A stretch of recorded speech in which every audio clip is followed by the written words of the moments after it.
ever think about what other people think about when you're thinking about what other people think about?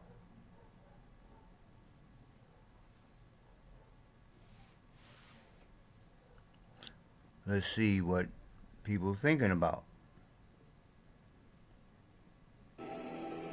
They say life is a journey, but that's no metaphor for nomads. And in the endless depths of space, we may see entire civilizations that exist not on planets, but traveling between them.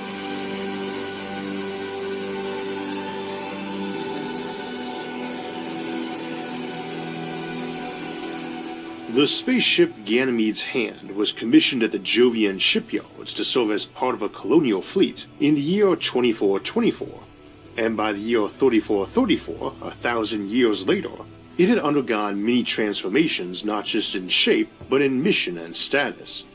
That included being a mutinous vessel delivering its splinter of the fleet to a rebel colony, and then later as a diplomatic envoy to those old friends turned enemies. It's been a freighter, a garbage barge, and even a glorified prison transport during those centuries, then a pirate ship in the eyes of many, and now on the run from the inner sphere of humanity's colonization, where they have few friends. Now they are so far away from the sun that first shone down on Ganymede's Hand when it was built that it can no longer be seen with the naked eye, and passing through a volume of space almost devoid of humanity. Those systems nearby are either entirely unsettled, owing to a Never fledgling colony, or mind. perhaps some automated probe or constructor preparing basic infrastructure. Let's try something else. Something more real about the future. I just be doing this stuff. I just be like, I see something and I like the look and the title and I start This episode is posting. brought to you by Brilliant. What the As we heaven? move into the future, You want to learn how to buy land, build houses, and make six figures doing it? Then join me and No! thousands of others. and expand off planets, we tend to design our megastructures and habitats. Okay, let's start that This again. episode is brought to you by Brilliant. As we move into the future and expand off planets, we tend to design our megastructures and habitats to our own bipedal, land-based desires. But what about our oceanic friends, like super smart dolphins? Or if we find marine life in the ocean moons of Jupiter? Or if we decide to re-engineer ourselves into more men and more maids?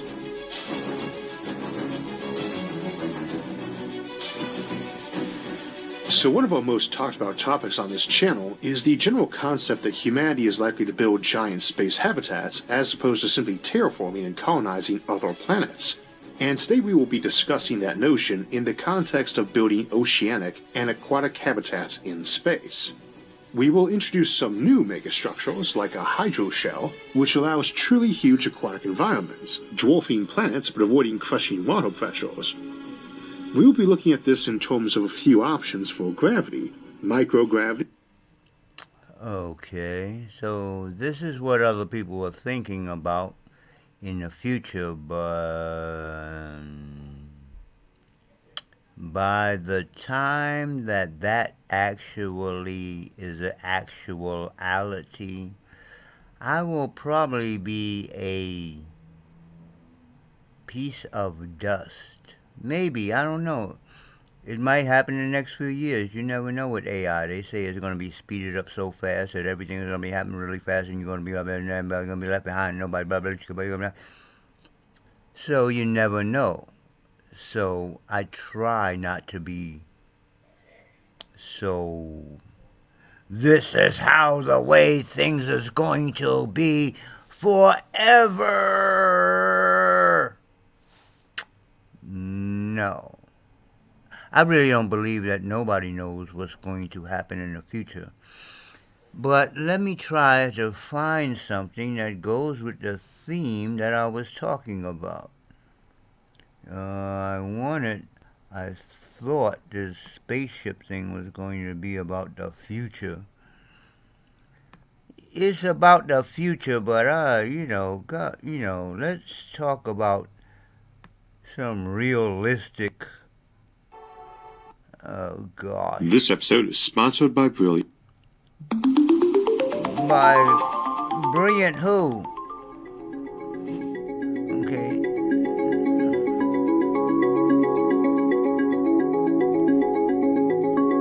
In the year 185, Chinese astrologers witnessed a great star. Okay, alright. Okay, I was trying to get out of there. What else do I have? I'm trying to make a video here, but let's talk about. No, let's not talk about. Okay, so I guess this video is over. Let's talk about something that's really happening. Where's the sound? Sound.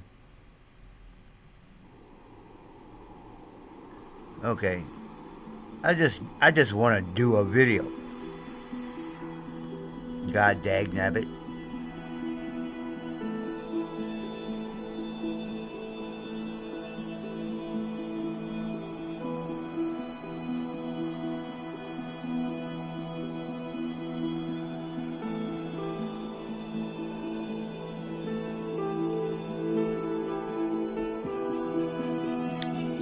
Okay, while they're playing all the music, they're showing a big crack in a big-ass iceberg. Okay, let me take down. An enormous iceberg has calved from Antarctica's Brunt ice shelf. After several years of desperately clinging on, the berg broke away, as confirmed by satellite data. Scientists estimate the new berg to be around 1,550 square kilometers. God dag. That's the size of... God dag commercials! Skunk yet? Not yet. Still reading. Oh, you Back. know your Chromebook Plus can sum it Back. up pretty fast. Good idea. What the heaven? Nice. Greater London, or 5 times the size of Malta. Dang. The Brunt ice shelf borders the Coatsland coast in the Weddell Sea sector of Antarctica. Glaciologists have monitored the thick Brunt ice shelf for years. The new berg calved when the crack known as Chasm 1 split northwards, severing the west part of the ice shelf. It was only a matter of time before it would meet the Halloween crack. First spotted on, you guessed it, Halloween. After several years on watch for Brunt iceberg calving, we finally witnessed the long-awaited separation of the western Brunt ice shelf as iceberg A81. Routine monitoring from satellites offers unparalleled views of events happening in remote regions. The Copernicus Sentinel-1 mission carries radar, which returns images regardless of day or night. This allows us year-round viewing, which is especially important through the long, dark winter months. The British Antarctic Survey's Halley 6 research station, where glaciologists have been monitoring the behavior of the ice shelf, was relocated in 2017 to a more secure location after the ice shelf was deemed unsafe. The station has remained unaffected by the calving event. There are currently 21 staff working at the station to keep scientific operations running through winter. It is now around 20 kilometers from the line of rupture. Thanks to the Copernicus Sentinel satellites, together with in situ and airborne measurements made by the British Antarctic Survey, the safety of the Halley base has been preserved. In February 2021, a giant berg broke off from the northern section of Brunt. Spotted by Sentinel-1, it has already drifted away from the Brunt ice shelf into the Weddell Sea. So what happens now? The carving of icebergs can speed up the flow of ice from an ice shelf. If Brunt now experiences an acceleration, it could influence the behavior of other cracks in the area. The carving and separation of the latest iceberg A81 now focuses attention back onto the Halloween crack, whose extension could contribute to further destabilization of the remaining eastern portion of the Brunt ice shelf. We will continue using the Copernicus Sentinel satellites to closely monitor the behavior and stability of the remaining Brunt ice shelf.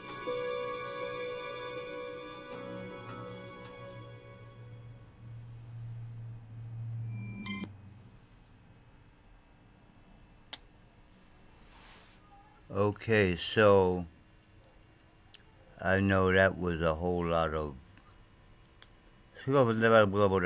but basically what they are saying is, or if you go on and study this, what is happening if big ass icebergs like as big as London are breaking off from the ice shelf or whatever they call it and floating around, it means that all that is getting warmer. These big pieces of ice and what glaciers are breaking off. A few years ago, I seen a video that showed the last moments of the first iceberg to melt completely. So, why I'm putting this and talking about it now is because this is something that is affecting us now, but not so much as it will affect our children and grandchildren in the future.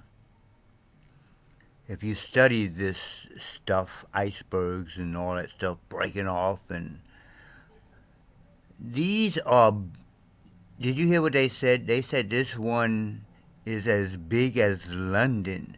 So when it melts all the way, that means the water around the world, the sea levels are going to rise.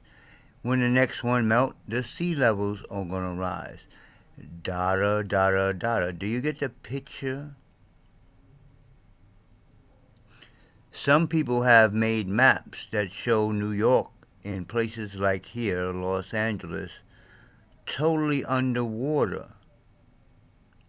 This is not so far-fetched because, according to evidence, it has happened before. I think in the Bible, one of them was called the Great Flood. I think in ancient Kemet or ancient Egypt, they have watermarks all the way damn near to the top of the Sphinx, which is pretty big. That means water was all the way up there. It's that time. Whether you want to believe in a ghost coming out of the clouds to save you, or whether you want to believe in your own resources to do for self and your kind, it is time to do for yourself and your kind. Believe what you want to believe. Alright? That's it. I talked enough. I'm out. What is the future? That's just one scenario. Water rising. Oh my goodness. How many other scenarios? Oh, fake foods. Oh, you are what you eat. Oh, poison air. Oh, you have to breathe to live. Oh, people are just fucking crazy. Oh, we need people. We need each other to live. Wow. Everything on the planet lives with each other except for us. Damn. Peace and love. What do Don Cornelius on Soul Train? Peace and soul. I'm out.